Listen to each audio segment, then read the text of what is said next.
அறச்சீற்றத்தின் வாயிலாக பார்த்து கொண்டிருக்கும் இந்த வெளிச்சாதி சொந்தங்களுக்கும் இனிய மாலை வணக்கம். அறச்சீற்றத்தில் தொடர்ந்து நான் புதிய ஆட்சி வந்ததுக்கு அப்புறம் வலையொலி மூலியமாக பேசி கொண்டிருக்கோம். அதாவது கிட்டத்தட்ட 1 மாதங்கள் ஆகுது தமிழக வெற்றிக்கழகம் தமிழ்நாடு முதலமைச்சருமான விஜய் அவர்கள் ஆட்சி அமைத்து 6 மாதம் சென்றுதான் கேள்வி கேட்கணும், அதுக்குள்ளே ஏன் என்ன கேள்வி கேட்குறீங்க, என் மேலே ஏன் பழிய போடுறீங்கன்னு திருச்சி கூட்டத்தில் விஜய் அவர்கள் பேசியிருந்ததை நீங்கள் எல்லாருமே பார்த்துருப்பீங்க. அது உண்மை. 6 மாதத்துல ஏன் என் மேலே பழிய போடுறீங்க அப்படின்னு பேசியிருந்தாப்புல. அவருக்கு முதலமைச்சர் புதுசு, முதலமைச்சர்னா என்னன்னு தெரியாது, அதனால அவர் அப்படி பேசுகிறாரு. அதனால் அரசியல் தெரிஞ்ச நாம கேள்வி அலைகளை நம்ம தொடர்ந்து வச்சுக்கிட்டு இருக்கோம். கிட்டத்தட்ட 1 மாத காலமாக ஆகுது. இந்த 1 மாத காலத்தில் சட்ட ஒழுங்கு சந்தி சிரிக்கிறது எல்லோருக்கும் அறியும், மின்சாரம் விட்டு எல்லோருக்கும் அறியும். ஆனால் ஒரு திட்டம் வெட்டா இருக்கிறது யாருக்கு அறியும்? அதுக்கு முன்னாடி அறச்சீற்றத்தை பார்த்து கொண்டிருக்கும் அனைவரும் சப்ஸ்கிரைப் பட்டனை அமைக்கிட்டு லைக் ஷேரு கமெண்ட்னு போடுங்க. தொடர்ந்து அனைவருக்கும் அனுப்புங்க. அறச்சீற்றத்தை அனைத்து சொந்தங்களுக்கும் அனுப்பி என் தமிழ்ச்சாதி சொந்தங்கள் அனைவரும் அறச்சீற்றத்தை அனைத்து சொந்தங்களும் சப்ஸ்கிரைப் பண்ணி வச்சுக்கிட்டு என்னை இன்னும் வலிமைப்படுத்துங்கள். உங்கள் அன்பும் ஆதரவும் தான் என்னை இன்னும் வலிமையாக இந்த களத்தில் ஓடச்சு. இப்போ மேட்ருக்கு வரேன். கிட்டத்தட்ட 2 முறை ரத்து செய்யப்பட்ட ஒரு திட்டம் சிங்கப்பெண் அதிரடிப்படை. முதலமைச்சராக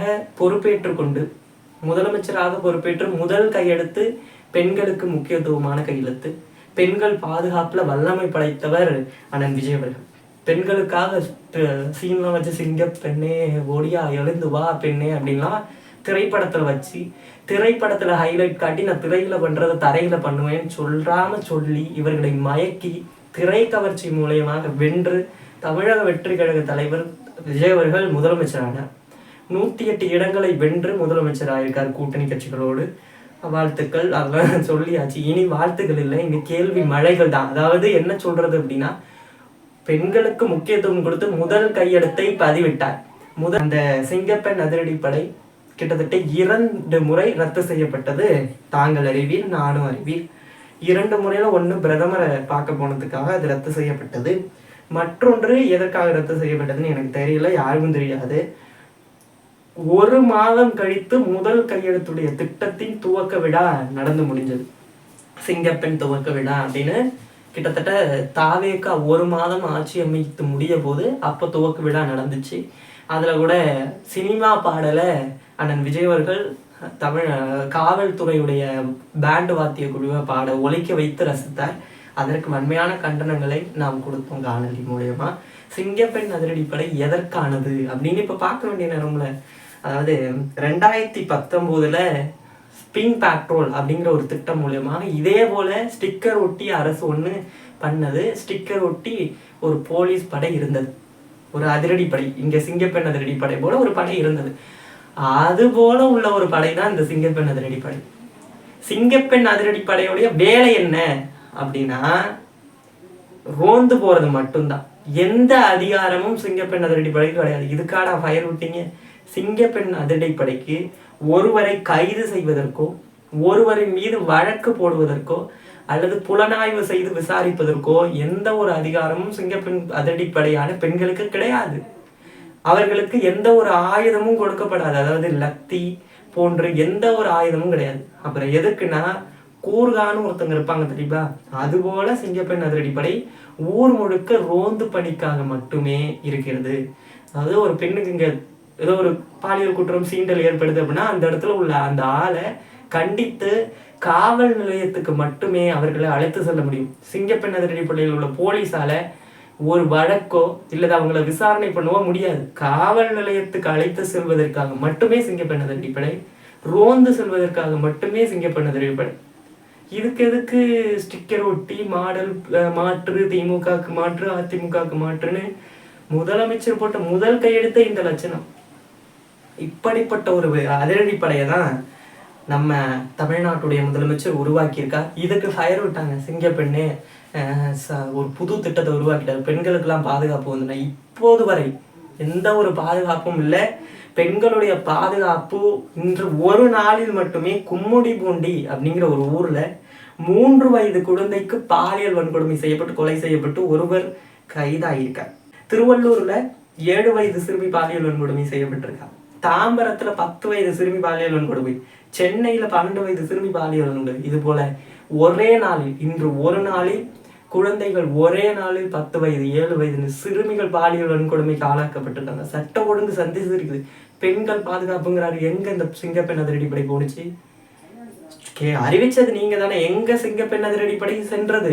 அதை கேட்டா சிங்கப்பெண் அதிரடிப்படைக்கு தான் எந்த அதிகாரமும் கிடையாது. ரோந்து செல்லக்கூடிய சிங்கப்பெண் அதிரடிப்படை இப்பொழுது எங்கு சென்றது? தமிழ்நாடு முதலமைச்சர், அதாவது முதல்வரை எதுக்கு நீங்க கேள்வி கேட்குறீங்க?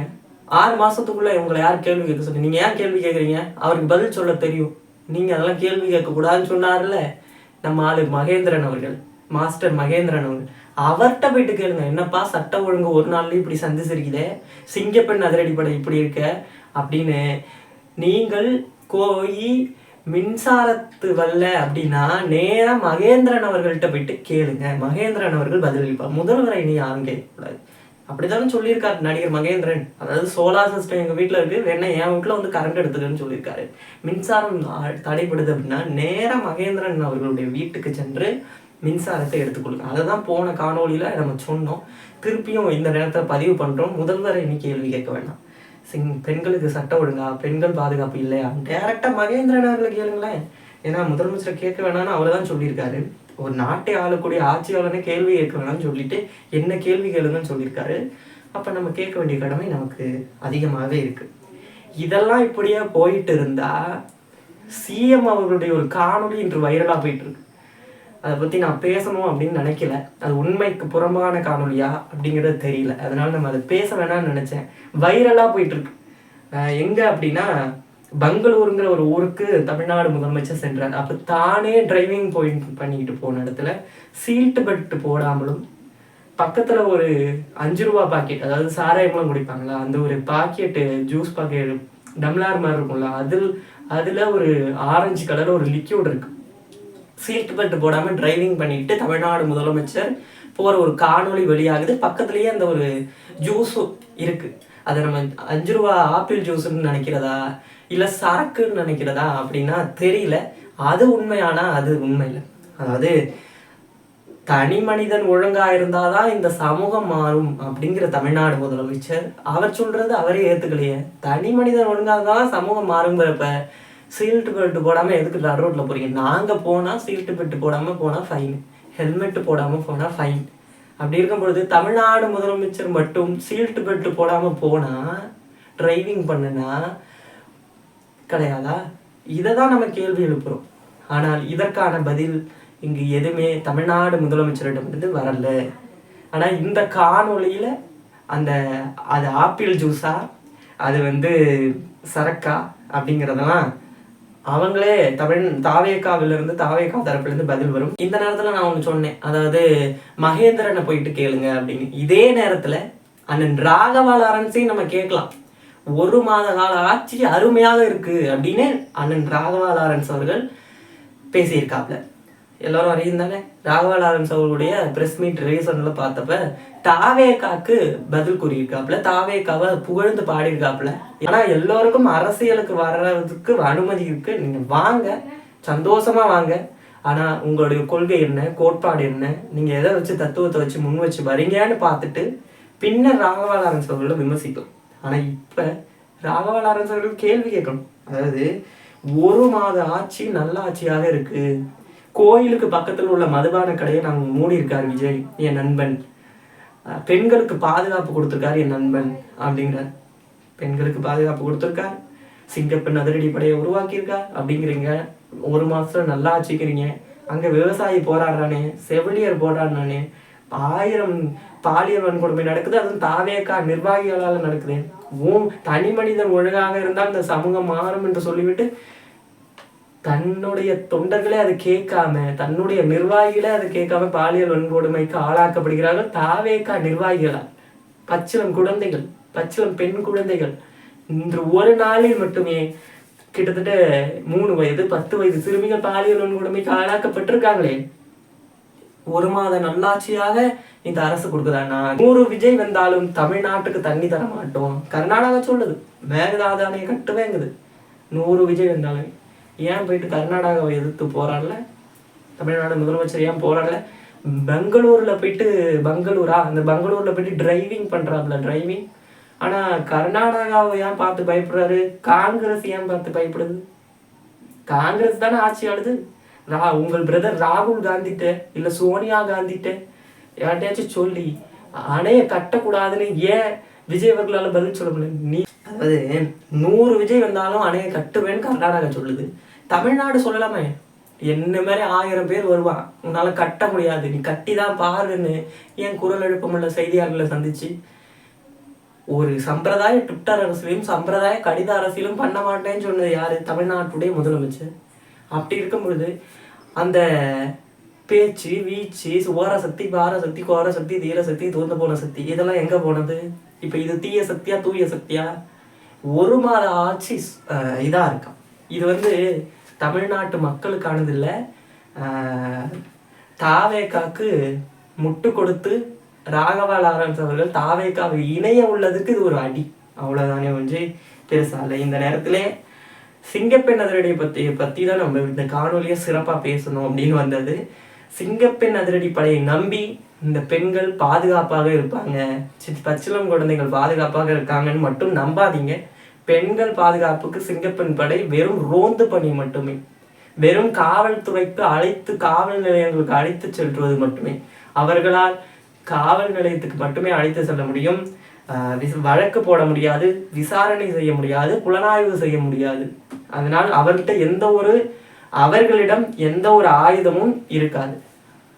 தற்காப்புக்காக கொடுக்கப்படுகிற லத்தியோ எதுவுமே இருக்காது.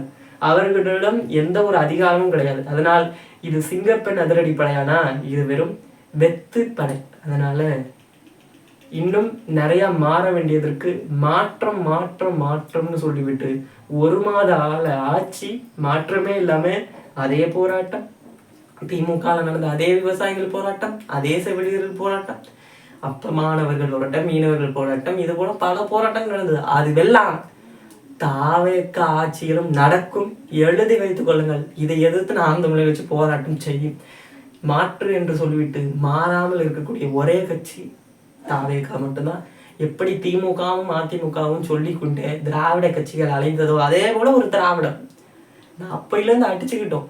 கருத்தியலையும் சித்தாந்தத்திலையும் ஒரே கட்சி தாண்டா, அது மாற்று இல்லடா, இது ரெண்டும் ஒரே சாக்கடையில மொழிய குப்பை தாண்டா அப்படின்னு சொல்லியாச்சு. திமுகவும் அதிமுகவும் ஒண்ணுதான் கொள்ளை அடிக்கிறதுல. அதே போல திமுகவும் அதிமுகவுக்கும் சமமாக இருக்கக்கூடிய கட்சி தாவேக்கா. எதுல? கரண்டை கட் பண்றதுல. இனி கரண்ட் கட் ஆயிடுச்சுன்னா டைரக்டா அண்ணன் மகேந்திரன் வீட்டுக்கு செல்லவும், அநீதிகளுக்கு எதிராக ஆட்சின்றதில் குரல் ஒலிக்கும். நன்றி.